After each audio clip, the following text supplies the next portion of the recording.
टेंबूर Chavan sir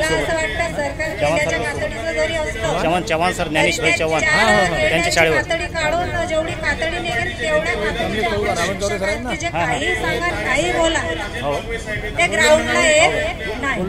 थोडीशी पूर्व पिढीला सांगेल, ज्या वेळेस आम्ही 20% वाले अघोषित मध्ये होतो, अघोषित मध्ये ज्या वेळेस लढलो त्यावेळेस याच्यापेक्षा जास्त संख्या आमची होती या ठिकाणी आणि आमच्या 4-5 तुमची होती, 20-40 आणि 60 वाल्यांची। आज जर पाहिलं तर त्याच्या निम्मे संख्या सुद्धा नाही। याला कारण काय? थोडासा जो पगार मिळतो तो। दुसरं, ज्या वेळेस आम्हाला पहिला टप्पा मिळाला 11:30 पर्यंत आपण होतो, तुम्ही पण होते, आम्ही पण होतो, त्या दिवशी पण आम्ही हजर होतो। नोव्हेंबरला मिठाई खाली त्याही दिवशी आम्ही हजर होतो। 3 जानेवारीला जे आंदोलन लागलं ज्ञानेशभाई चव्हाण आणि यांच्या पुढाकाराने, कुलकर्णी सरांच्या पुढाकाराने, त्या दिवशी पण मी होते या ठिकाणी हजर एकटे 3 जानेवारीला। आणि त्या आंदोलनाचा शेवट झाला 29 फेब्रुवारीला। त्या दिवशी आम्ही सर्व होतो, आम्हीच त्याचा समारोप केला।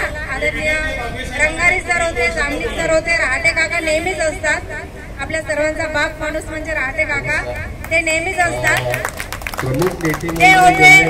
आणि आंदोलन नंतर सांगतात की बंद का केलं, बंद का केलं, घरी राहणारे प्रश्न विचारतात, बंद का केलं। मोजून 6 लोक होते ग्राउंडला, 63,000पैकी फक्त 6 लोक ग्राउंडला, पण तेही करून थांबले नाही। तर सरांचा, रंगारी सर असतील, जामनिक सर असतील, रहाटे काका असतील किंवा इतर समन्वयक आहेत, कुलकर्णी सर असतील, ज्ञानेश चव्हाण सर असतील, जगदाळे सर असतील, वाघ सर असतील, के.पी. पाटील सर असतील किंवा सगळे जे काही ज्यांना आम्ही ओळखतही नाही, आम्ही फक्त अघोषितचे लोक यांना जास्त ओळखतो, तर हे सर्व यांचा पाठपुरावा हा चालू आहे।